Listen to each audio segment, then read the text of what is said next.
We're going to be talking about affairs and infidelity. I believe that women are asking for the detail, and this is just my assumption, because they're trying to hurt themselves more.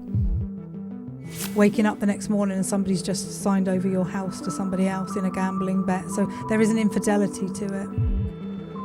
That's why dating sites use attachment theory to match people up. So if it's a really skewed attachment with each other, it's not saying it can't work, but we've got to work out what the attachment is. Why are we being thrown away or pushed away when actually I feel like I'm really attached to you? It can be very confusing when we start to bring attachment theory in.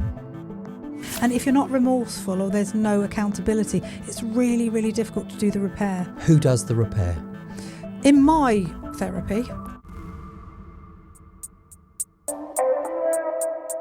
Today in the studio we have co-founder Lottie Purcell Sims, our resident sex and relationship therapist. And today we're going to be talking about affairs and infidelity. I'm really looking forward to talking about this, even though this subject can be really, really difficult to talk about, but also there's such a lot of pain with it, and I think it's a subject that needs to be talked about. I think as you were just saying that, then I was thinking, I don't know of a human being that hasn't been on the raw end of being cheated on. I guess saying something to that, though, depends on your moral code. So if you think about something that would be really infidelity for somebody else and somebody else wouldn't mind that happens, and we're talking about a broad spectrum, then we might not be saying everybody's been cheated on or everybody. It depends on your moral code, what you think infidelity is, and that's what we're going to talk about next. I guess it can be emotional, physical. Yeah. Absolutely. All right. Well, I think that leads on nicely then. So what do you think constitutes an affair? Okay, so if we look at this physical affair, that's pretty obvious, isn't it? What a physical affair is. Somebody else touching somebody else. Yeah. Yeah. Okay, we've got an emotional affair, which is they may not have met and they are talking about things that are close to their heart, maybe being a bit disloyal to their partners, each of them, if they are in a relationship. Do you think there's a kind of bit of a vulnerability, a letting go of vulnerability with someone new, and it becomes exciting? So you're kind of letting go almost. Yeah, absolutely. And you feel like it's the same as when you meet somebody new anyway, the limerence that starts up, that actually this feels very familiar and easy, that you can talk to them. You are able to share you. I love this because I've been using limerence in my client work at the moment, but probably a lot of listeners wouldn't even know what limerence means. Well, limerence is a state of emotional obsession and possession. Yeah. It's when we first meet somebody and the oxytocin and vasopressin is so high, that dopamine high that we get, that actually we don't want to be away from them. We're fearful that we're not around them. When we talk about an affair, I'm not saying that it's different, but the tension, the secrecy, the not knowing, nobody else knows about it, fuels that limerence to be with that person more than their primary partner. If you're going to explain this to young people today about what limerence means and what it actually is, what's the experience? Is it fair to say it's that loved up stage you get in the first 3, 6, 12 months? Absolutely. Yeah, absolutely. Yeah. And it consumes you, and it's supposed to consume you because you're trying to share yourself with somebody and you want them to know you really, really well. And there's a familiar part of them because obviously when you think of your family of origin, you've grown up with your family, and that person will be very familiar. A very small amount will be part of that family of origin. What's the purpose of limerence? Because that's kind of a biological question, isn't it? There has to be something innate in us. There's a reason for the feelings and emotions that we experience, but we just pass them off as, it's just something the way we feel. But there is a reason behind it. Oh, absolutely. And the whole point of the limerence is to find out about bonding, attachment. How close can I get to this person? Because what we're trying to do is figure out whether this person is a person that I want to actually have a relationship with. But in that first 3 months to 18 months, it can be absolutely chaotic because it's fueled by chemicals. Hormones. Lust. Hormones, lust, absolutely. But there will come a time when there will, when you talk about the 3 flavours of love, there will be lust, bonding and romantic. And what we're looking for is to find out whether that person really is the person that's going to have that longevity with us. I guess when we mix into the fold the different types of relationships that we might have experienced when we're kids, our own parents or divorced family setting, we can have a bit of a skewed perspective of what healthy is, so we get kind of caught in the limerence versus what's actually healthy. Yeah, and your template from your family of origin plays out massively with how you conduct yourself, even though it's an unconscious process at the time. How you come across, all our attachments, avoidant, dismissive, secure, whatever it might be where you've come from, will be played out within that relationship. But in the limerence stage, the chemicals are so strong that we're actually not thinking about that, but the attachment is actually happening. So in one of our episodes about can we be friends with our ex, it might have been the one before that, link in description, we talked about the different types of, I'm trying to recall this, animals, octopus. And can you describe it? Because I think this fits. Yeah, I nearly bought them actually, but I didn't bring them over. When I do my training, I always talk to, and this is a lovely friend of mine, Kate, who told me about this, that actually I use animals. So the dolphin would be the secure attachment. So somebody that's had a template from parents that was really supportive, was there. When there was an ouch, they would look after them. So they would have a really secure base to be able to come back to each time. And somebody in a secure attachment would go into a relationship and find sometimes that they're usually attached to somebody that could be quite avoidant. So a secure base will always think that everything should be okay and we'll be able to talk and we'll be able to almost deliver. Like reassuring. Yeah, absolutely. And an avoidant person, so an anxious avoidant maybe, if they get with them, will be like, what do you want from me? Or you're in, you're out, I'm not sure whether I want to be with you. So it can be very disruptive, the attachment. So for me, I do the dolphin, I do the octopus, somebody who's very needy, or the octopus legs. Used to be me. Trying to go towards, I need something from you. I need you to be okay for me to be okay as well. And actually, we cannot live off somebody else's emotional template. We've got to have our own. Why? Is that a joke? No, why? No, oh, why? Okay, because we are constantly at the mercy of somebody else's mood or emotion. So if they're not okay, we then go down to where they are, and we mirror what they're doing. The mirror neurons will mirror what they're doing. So we're trying to pacify if we're worried that they're not okay, because we need to be okay if we come from a different attachment other than secure. So it can be quite tricky sometimes. That's why dating sites use attachment theory to match people up. So if it's a really skewed attachment with each other, it's not saying it can't work, but we've got to work out what the attachment is. Why are we being thrown away or pushed away when actually I feel like I'm really attached to you? It can be very confusing when we start to bring attachment theory in. I guess the reason why I questioned that, or at least posed the pedantic question, was because not everyone knows. I think that's kind of the purpose of what we're trying to do here is that kind of educational side of it that I want to make sure that we don't drop the ball on. I've just kind of looking at some of our notes with, what constitutes an affair. You also talk about micro affairs and financial infidelity. Never heard of that before. Right, okay. Well, the financial infidelity is something that's happening around you or without you. And financial. So there's something in coaching that we talk about, dear money, what's your relationship to money? And I get a lot of clients coming to me and there's a disparity about somebody spends too much, somebody saves too much, whatever it might be. But actually, if you've got somebody who's actually making the possibility of financial ruin or insecurity, or that can be actually constituted as some sort of infidelity. So behind your back, gambling, for instance. Waking up the next morning and somebody's just signed over your house to somebody else in a gambling bet. So there is an infidelity to it. And the other one is romantic affairs. I see the romantic side of it is that actually sometimes in a relationship, it can be very perfunctory. It can be raising children, work.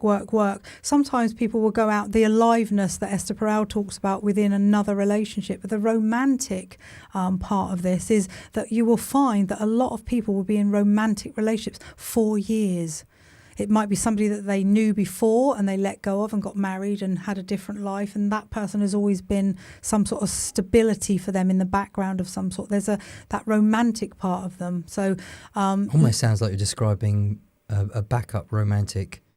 It's not a backup. It's an integration. Okay. That's how I see it. Somebody else, with all cheating or affairs, it's a violation, whatever way you look at it. But actually, there's lots of people that will be having dual relationships outside of their primary relationship without consent.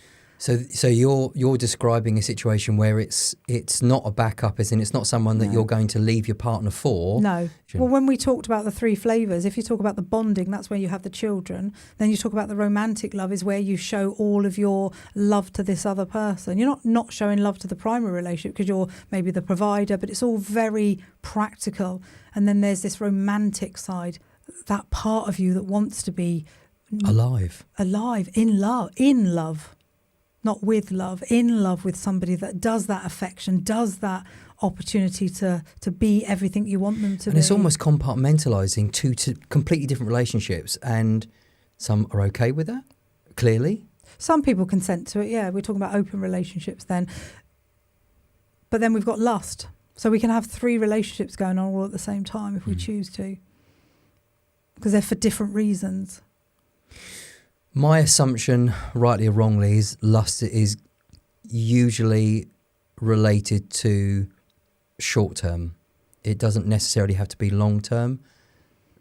Do you think that sounds accurate, or am I a little bit off? I never generalise. I think somebody can be lustful for a long time if they want to be, if they're getting their needs met in that place. So it would be a contract of convenience. It wouldn't, maybe, if you look at that, it might be lust. It might be we do what we do, we meet when we do, and then we separate and we go back to the lives that we know, and nobody wants anything else from it. That sounds awfully practical. It is almost, and engineered almost. Engineered, that's a really interesting word. I think it's a contract. I think it's what do you want, what do I want, outside of what we've got already. And if that's what we are together, we're not asking for friendship, we're not asking for anything else over and above that. This is what we've got to remember, that when we come into any affair or infidelity, we might find ourselves that one person is very clear, I'm never leaving my wife, there is nothing more than this, and the other person is falling into limerence very quickly.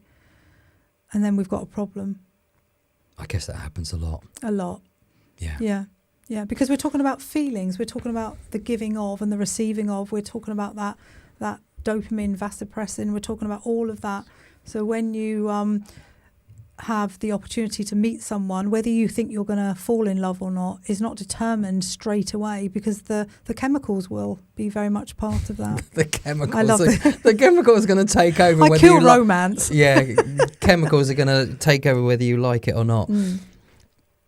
Interesting question for us to ponder. What defines an affair? Because I think people have difference of opinions on this.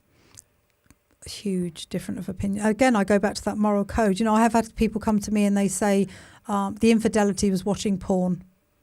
Right.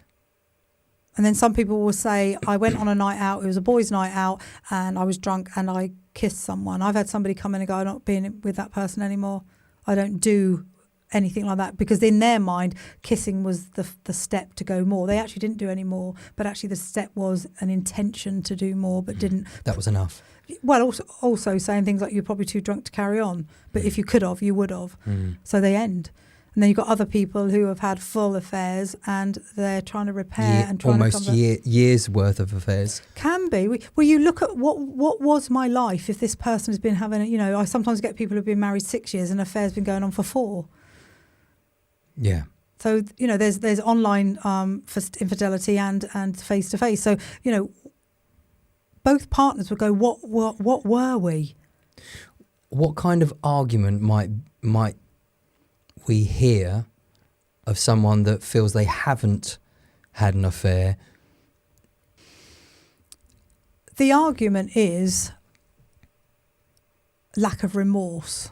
So it doesn't matter whether you think it was or it wasn't. If your partner feels that you've crossed a boundary for them as a moral code, then they will be saying, for me, that really hurt me. And we need, like in any conversation or communication, can you hear that your partner's saying you have hurt her, or the other way around?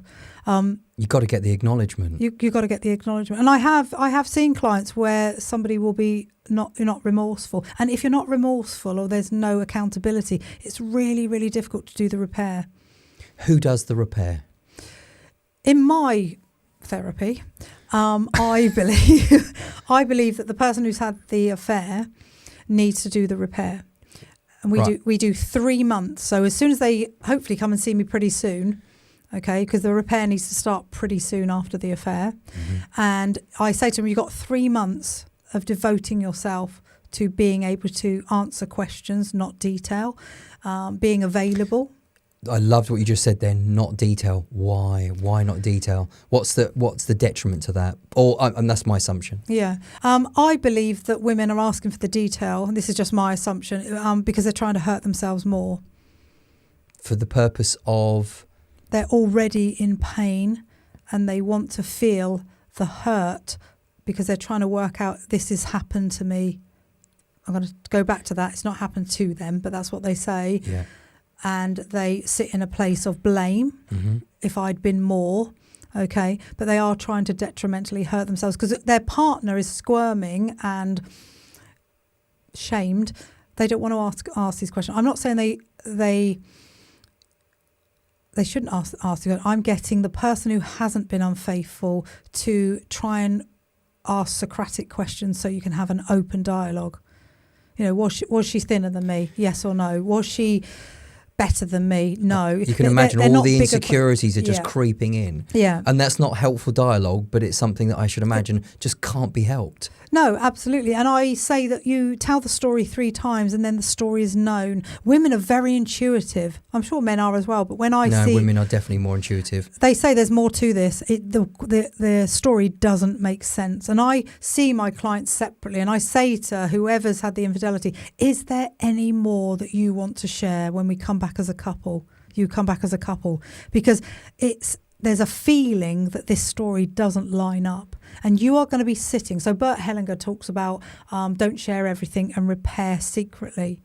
So don't tell I've read that, yeah. Yes. David Schnartz says do a pure disclosure or confession and start your relationship again. So they're too conflicting. Too conflicting, yeah. And if you've already been found out, then obviously the Bert Hellinger thing doesn't work. But actually, if you are going to say this is what happened, tell the real story. But we've got Esther Perel talks about the detail is hurting the person who's trying to ask for the detail. And men are no good at that. Just from my experience, men trying to tell the truth at the risk of being reprimanded or vilified or punished is sometimes too much for them to bear. It can be difficult, but if you're saying the story again and again and again, women are really fantastic at remembering every detail of that story. So if there's a little, no idea, is that true? Tiny, don't be like that. If there's a tiny discrepancy, they will say, yesterday you didn't mention that, so that's new news to me. So the story needs to be said, and then the honesty. So what I call come to therapy with your truth. And really come and say what's happened. And if that is new news, say it from the very beginning in the therapy so we can start. Because women are really good if they've got decisions to make, if they know the truth. When they don't know the truth, they start to run away because they feel so unsafe. And that's the prerequisite for a relationship between men and women, the need for safety. Yeah. And so if we don't provide that, then we're tripping ourselves up from the get-go, even though, or in addition to being... having an affair. How do affairs start? So, as you know, I love a cup of tea. I love a cup of tea. I love a cup of tea. So I've gone off coffee recently. Right, okay. So the cup of tea syndrome is where we can maybe be at work with a colleague. We're sitting at a desk, just sitting there, and the colleague comes up and goes, you look a bit down. Yeah, a bit fed up, actually. Well, do you want to go for a coffee? Or a cup of tea. The cup of tea syndrome is when we sit with somebody, unbeknown to anything that's going to happen, and that is true, when somebody starts to say, I'm here if you want to talk to me.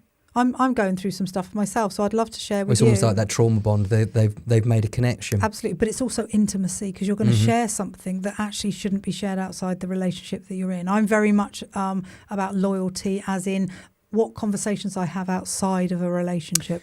I heard something a little while ago, a game show host, I forget his name, he made a comment, and this is not right, not wrong, it's just sharing something that I found profoundly interesting and I'm leaning towards it, just to set the scene.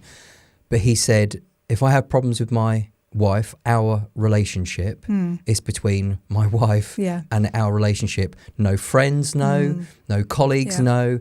And he also then shared how I treat my partner, my wife, we're an us.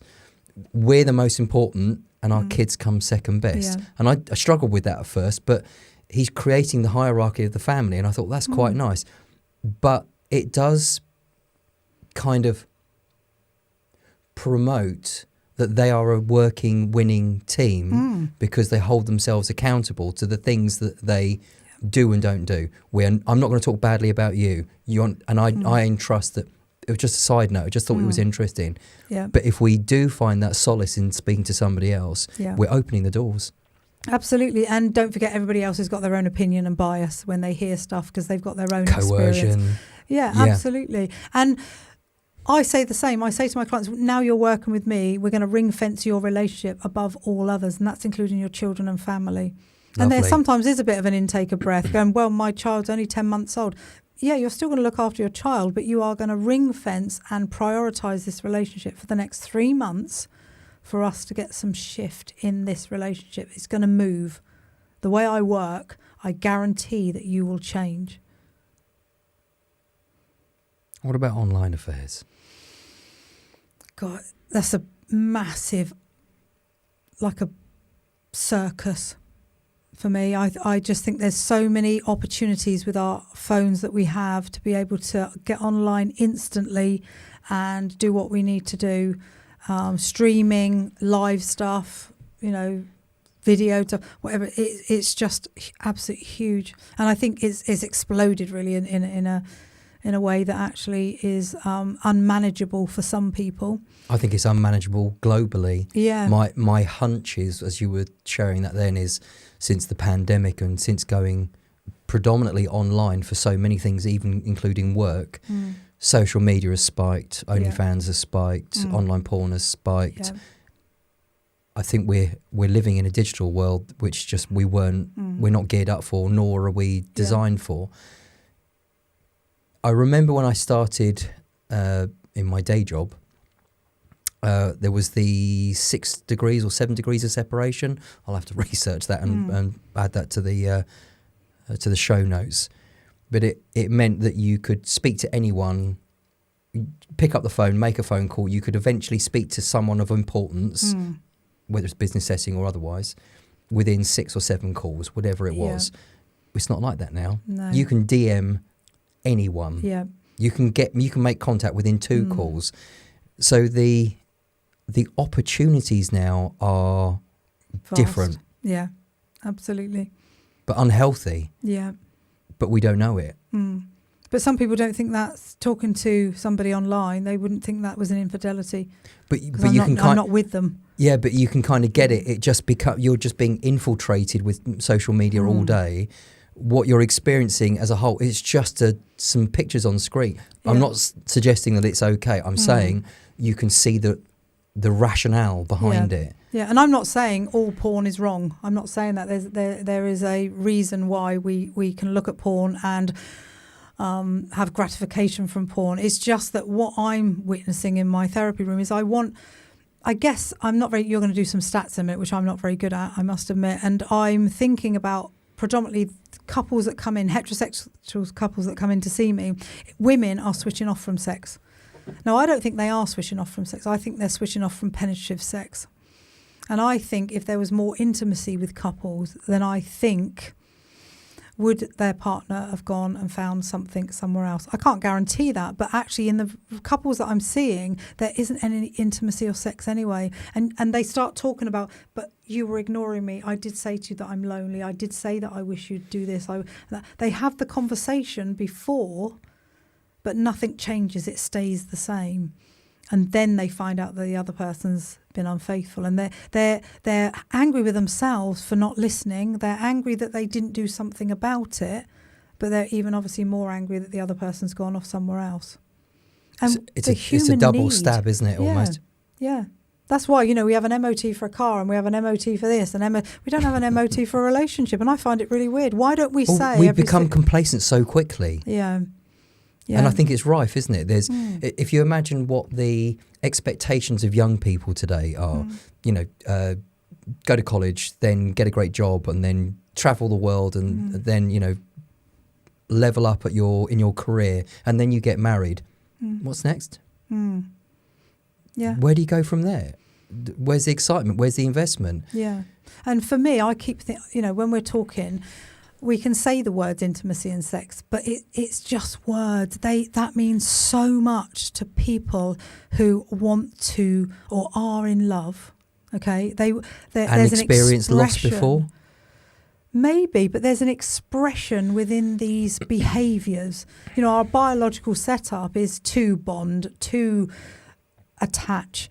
And actually when the attachment's broken or the attachment's not there so much, or we make it, the kids are too much, or the school's too much, or the ballet's too much, or the football's too much. We are not making time for relationships. And that's, for me, when people say, I'm lonely, I really wish, you would just touch my shoulder. And I'm thinking to myself, is that all you're asking for?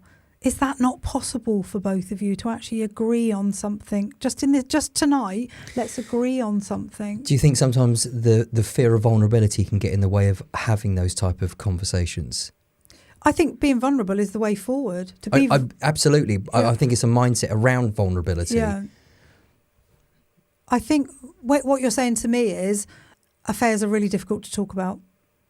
You see the pain in the therapy room. It's huge, and the vulnerability. Pre-affair, when you're struggling, Right. when you're going to therapy, and all I need you to do is just give me a hug every now and then, Yeah. or I do want intimacy in the bedroom, but it's, as you say, it's dried up. But then when you find out that there is the emotional disconnect, then those two, in that setting, have to go together. Yeah, yeah. So we're almost talking two different languages. Yeah. Yeah, definitely. I just feel like it's quite sad that, I think because I'm a Tantra practitioner as well, and I feel like the sacred part of that union that you bring together, I don't think people are taking it seriously enough. I think when you're in a partnership, I would like people to realise that actually it is friendships, intimacy and sex. And as much as you might not want to have penetrative sex, which a lot of women are telling me they don't want, there is so much more to discover about each other. And it doesn't have to be that way. It can be different. I've got men and women who come to see me separately, talking about orgasms, talking about their quality of gratification for themselves as a solo person, to want to take that into a relationship. The relationship then forms the limerence, the power struggle, the getting together, and then few, maybe months or years, they go, do we need to do that anymore? We've got our family, I shouldn't laugh, house, but our car, we've got everything we need. Should we not do that anymore? You need to do that because somebody will find something somewhere else. I'm not saying that's right, but actually, the animal part of us will seek out what we need. Or change something. Yeah. Absolutely. Make a change in the relationship that may not be the thing that you don't want to do, but it can be a substitute or something together or the connection.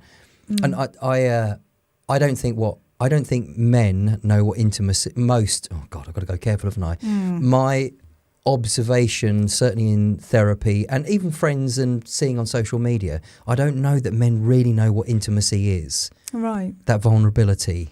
That opportunity to be absolutely 100% safe with your partner that isn't going to be punished. Criticised. Yeah. Can I be me while I'm with you and vice versa? Because there is a vulnerability when you're talking about nakedness and sex, and we want to be able to sit in that place of being okay with that. We're talking about stats. I think it plays into another type of conversation about assumptions, right? And society.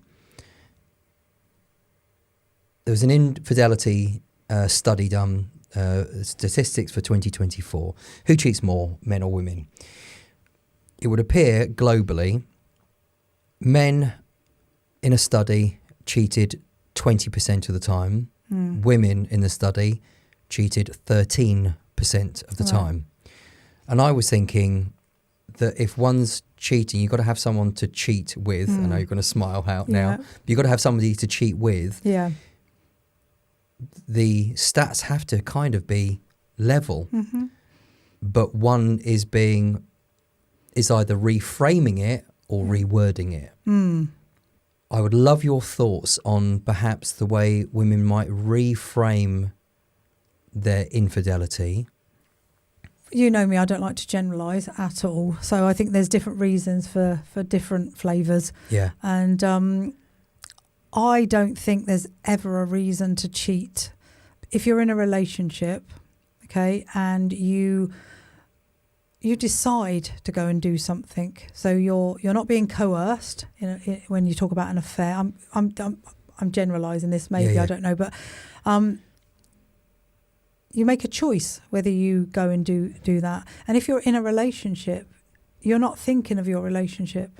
From my clients, when I speak to them, they go, their partner says, were you thinking about me when you were doing all that? They were absolutely not thinking about them whatsoever, which is really painful to hear. Otherwise, if that had come into their head, wasn't there any guilt?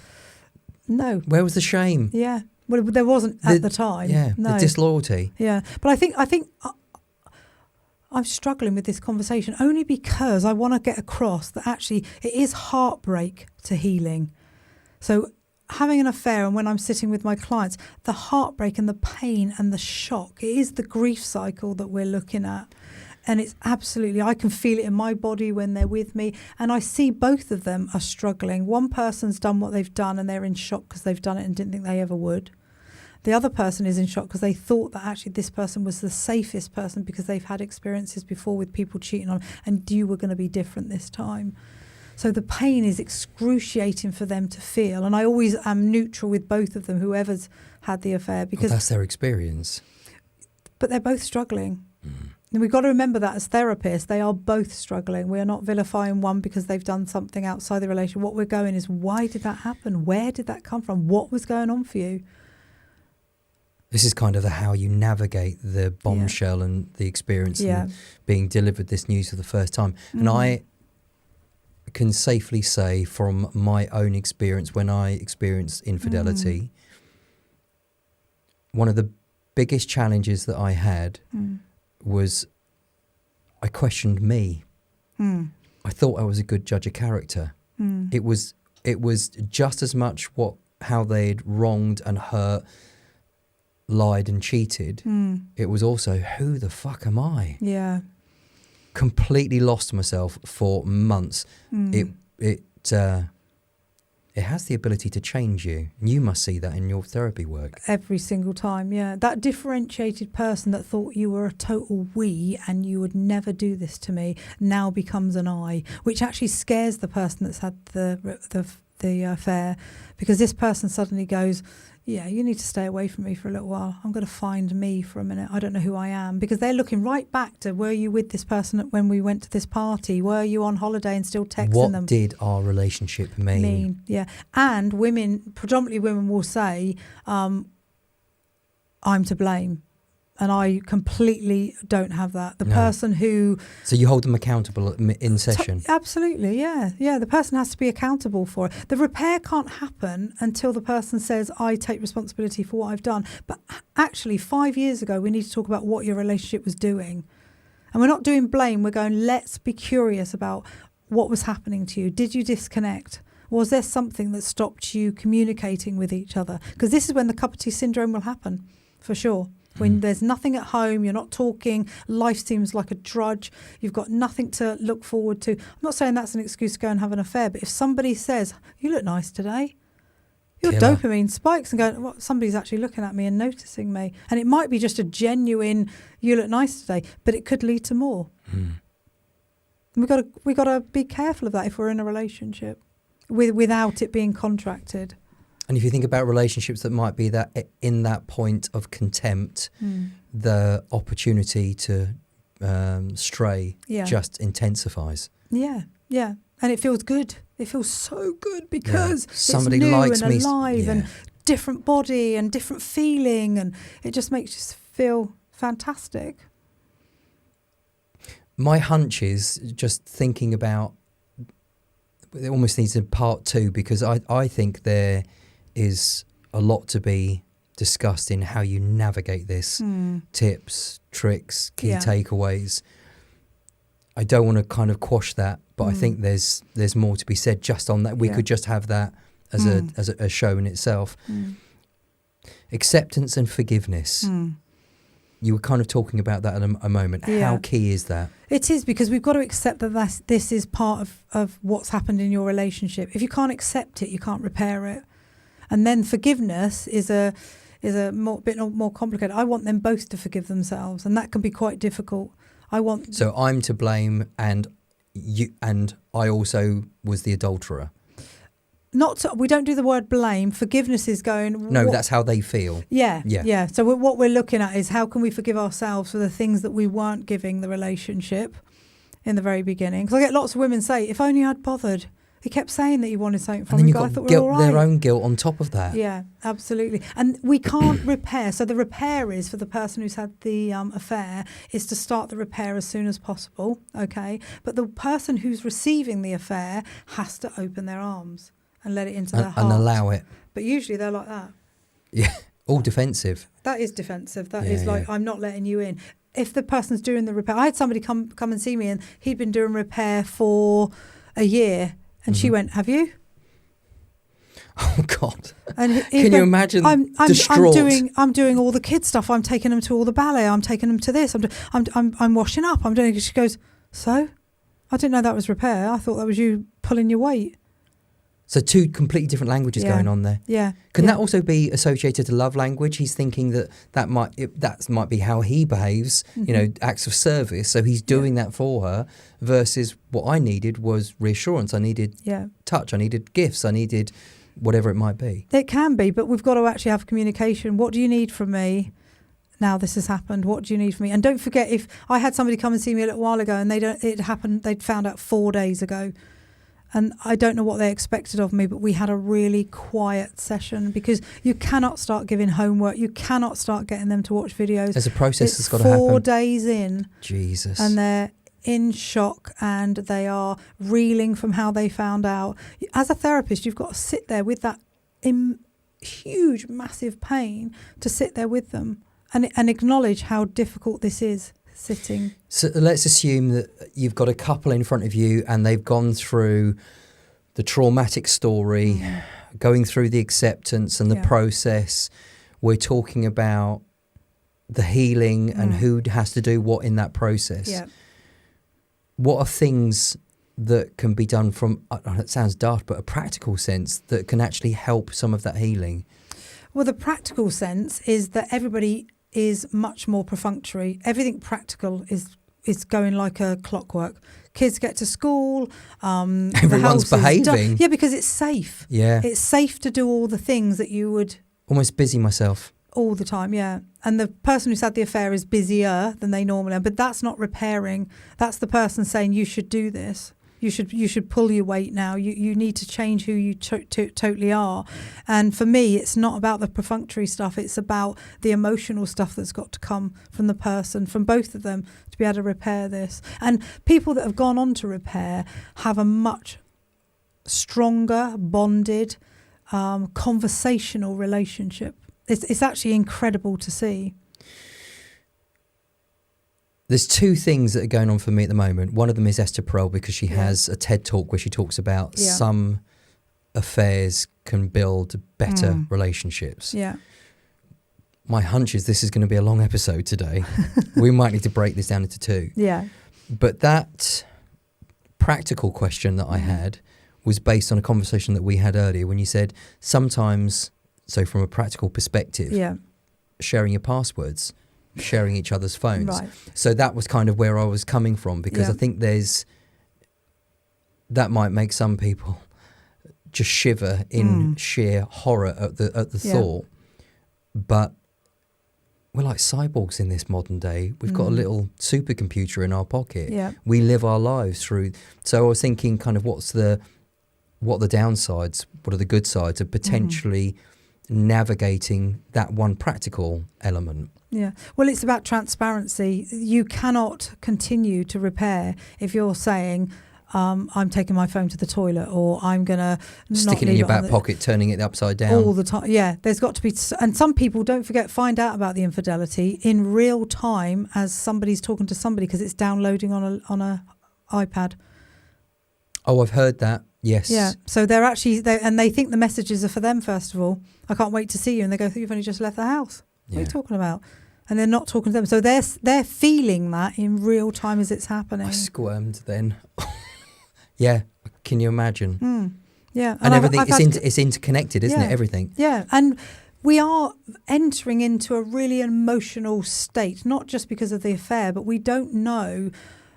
We do know who we're having the affair with, but we don't know their background. You know, I've had couples that actually the other person has knocked on the door and given a letter to the person of the partner. You need to know. Yeah, I need to tell you something. So, and, you know, rightly or wrongly, these things happen. You can't contain it. You aren't in charge of that other person. If you think it's lust and that's all it's going to be, and the other person is looking for something else in their life and thought you might be it, then there's going to be consequences to that. And it gets bigger and bigger and bigger. Talk about heartbreak to healing. And this is kind of your go-to. Yeah. Yeah. Yeah. That it is heartbreak, whether you know, if there's no remorse and you can't repair it. And sometimes women will say, I'll never leave him, but I want him to, or her, I want them to realise what they've done, and they just don't. They still stay. And for me, I worry about the boundary of that, being able to put a boundary in. You can't do this to me again. It's too painful. I also want to mention, it's probably, you know, part 2, isn't it, really? Be careful who you tell about it. If you put it out in the arena too much and you stay with that person, you've got family who says, I don't like him or her anymore. You stole my talk track. I was thinking exactly the same thing. It's absolutely, I've got clients now more so saying nobody knows, but we've got to find them support. They've got no support. They're talking to each other about it and they don't want to talk to each other about it because it's so painful. So they've got nobody. Well, so other than going to therapy, and our friends are great, aren't they? Don't worry about that person. They were horrible to you. You deserve better. Plenty more fish in the sea. Yeah. And I never liked what they did when XXX. It just doesn't bode well. It's not helpful. No, it's not helpful. Not helpful at all. But so what is out there then? Well, I get them into individual therapy as well, so they can work out. Yeah. So that they can work out where they are with it. Yeah. And then come to couple there. You can do that all at the same time. Before there's a we, there's an I. Always an I first. Yeah. And what we're looking for eventually is, now you're more differentiated than you've ever been, or didn't even know what it was in the first place. You've always been an I. Let's look at the I of you. So I had a couple the other night. It was wonderful. We actually used buttons and had 2 teddy bears. And I said, this is you and this is him. I said, and now you're going to write a vision for differentiated I. You're just going to write what you want. And she was so like, I'm so glad that I can write my own vision because I feel like I'm caught up in somebody else's dream. And I truly I understand that. And it's so important. And then what we're doing is from that vision, some of that vision of theirs separately will go into a vision above for them, but not all of it. Yeah. And that's what I want to get to. You just want to get like aspects of that differentiation. Yeah. You can be under that umbrella, but you do need to be working. Got stuff of your own. Yeah. Because this otherwise you forget you. Yeah, absolutely. But this is what infidelity brings up. What's my career? Why have I chosen this with you, as in maybe children or giving up career or not doing adventures? Resentment starts to kick in. There's a massive resentment to it. Yeah. It sounds like a death of 1,000 cuts. There is no one single reason for infidelity, but we are both potentially, we are responsible for it. Yeah, because it's human need and nature. Yeah. If there's, and I think there's 9 categories of affairs, as in opportunist. I can't remember them all now, but there's sort of 7 or 9. And there's reasons why we do it. It might be, in your family, people had affairs. So it's sort of normalised. And then you go off to... So that we need to find out the why if we possibly can. But for me, first of all, when people are coming to therapy, it's how can we repair? Let's don't worry about the why at the minute, because that will show itself. Let's do the work slowly, first of all, if they've only just found out. If it's a year later, we can actually really get into the work straight away. What I like about what you're saying rings true to Esther Perel's TED Talk, which I watched probably too many times in hope, more than anything else. Yeah. I wanted to believe that there was something better than the feeling that I was experiencing. It wasn't a feeling, it was something else. Yeah. Can't explain it. It's like a death. It is. It is. So not only do you question yourself, there is death of someone that you loved dearly. Yeah. They're gone. Mm. But Esther Perel talks about the growth in finding or creating a new relationship with the same person. Absolutely, yeah. And what you've got to remember about Esther Perel is she gives you no answers.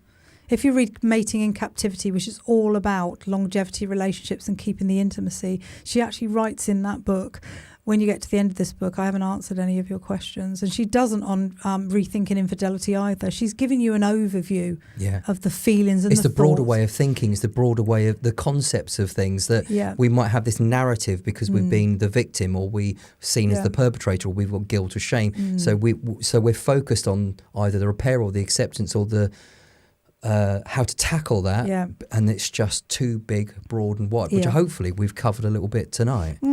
Yeah, I think so. Yeah. But it does feel like there's a part two, because I think that sort of healing part is really important. How do we navigate starting to repair?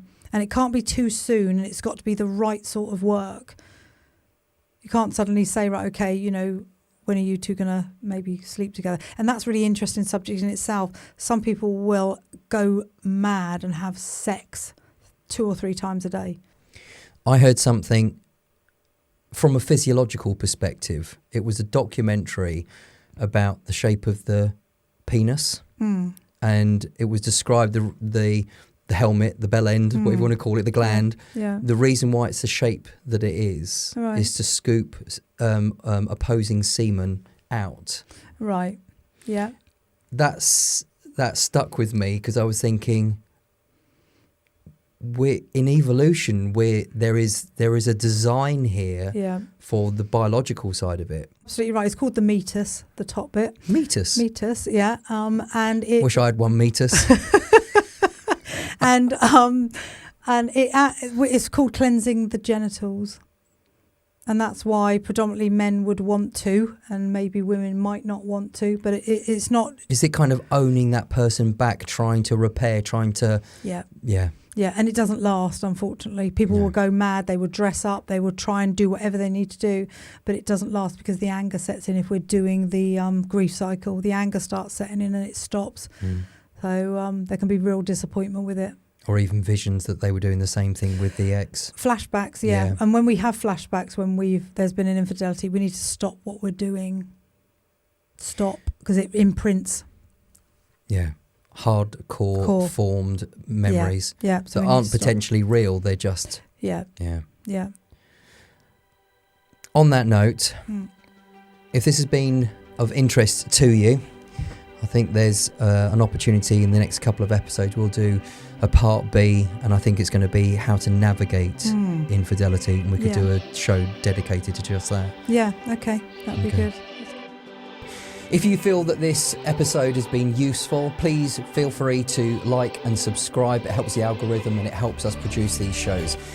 Keep in touch, keep following, and we'll see you on the next episode.